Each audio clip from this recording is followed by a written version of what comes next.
Hello and welcome to another edition of CityTalk. My name is Tim Shaw. I'm the Government Affairs Director here at the Pacific West Association of Realtors. Today my guest is the Mayor of Brea, Mayor Christine Marick.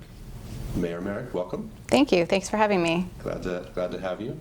So as a graduate of George Washington University, I have to start off. I was reading about your background in preparation to interviewing you, and I see you went to a very worthless institution called Georgetown. Right. So my first question is, why couldn't you get into a good school? Oh, very funny, very funny. Actually, funnier story. I actually transferred to Georgetown from University of Pennsylvania. I had a great experience at Georgetown. I think what we should both agree on is that DC is a great place to go to college and graduate school. There are so many career opportunities, and just call it that. We can agree to that. I have to talk a little trash. Yeah. Thank you.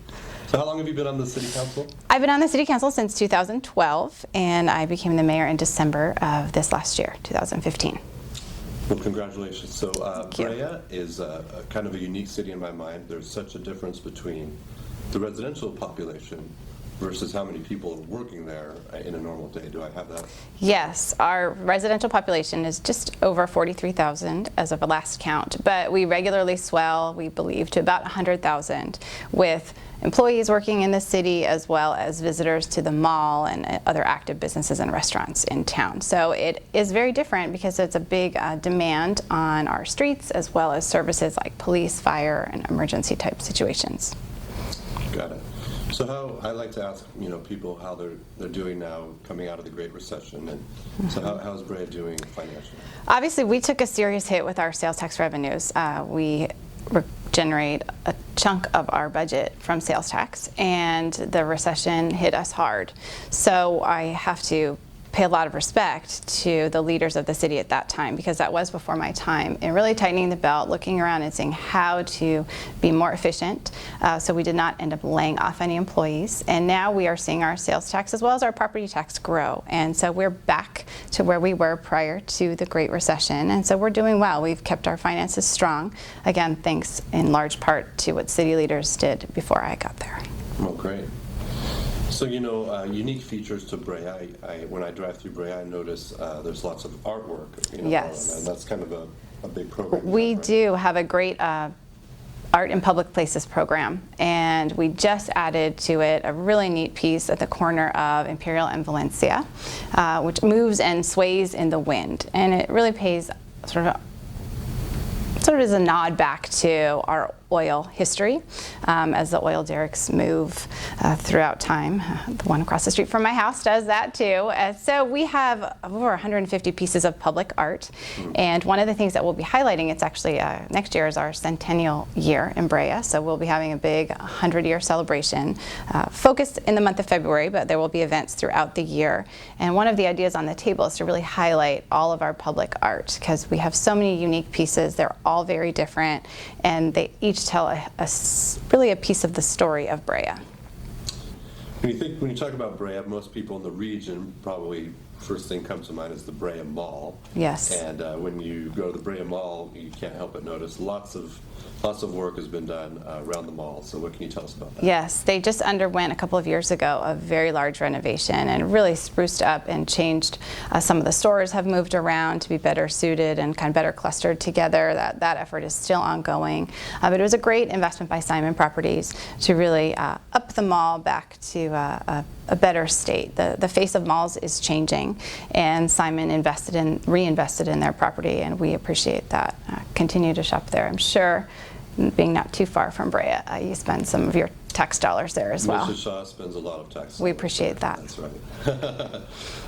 So as far as housing developments, and certainly there are some going on in Brea, what kind of new housing projects are out there? There are two that come to mind that have unique things about them. One, in the northwest quadrant of Brea, we have Central Park West.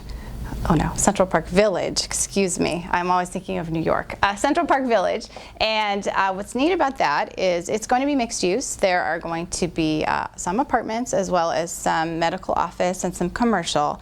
There are also townhomes that were just, some are built now, there are models, and I walked through them not too long ago. They have beautiful views over, there will be a Central Park in the development.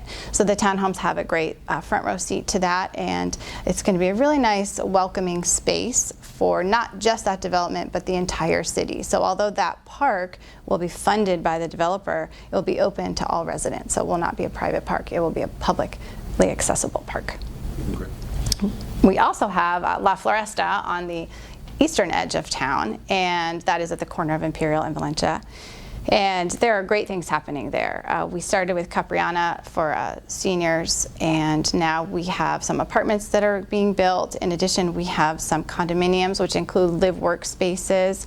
One neat thing about those units, they are all sort of feature universal design features like extra wide doorways and showers that you could roll into should you need to in a wheelchair. And so one of the things we'd like to do in Brea is get our builders to think about those universal design features so that people can age in place. That's something that more of us will be thinking about in the future, and it's starting now. And so we at the city believe in those features and building them in when we can. Well, that's great.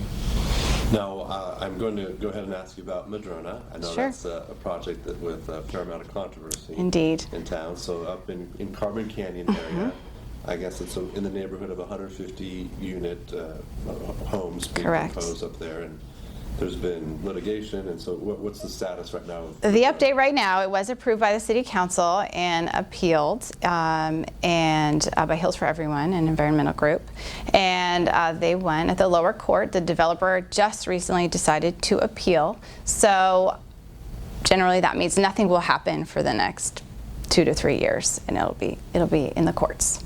Okay, so we'll More to come on that one. Okay. So what's the message you'd like to convey to realtors who might be watching? You know, I believe realtors are a great ambassador for our city. I have friends who are realtors, and I know they say great things about the city, about the schools, which is so important when people are looking to move into the city. We have a great housing stock. It's reinvigorated. There's new homes, but also great existing housing stock. So I say to realtors, please come on in, have lunch while you're in Brea, and if you have any questions, please reach out to contact us. We'd love to be of help.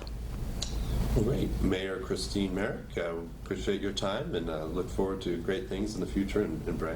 Thank you so much for having me. Once again, my name is Tim Shaw with the Pacific West Association of Realtors, and we'll see you next time.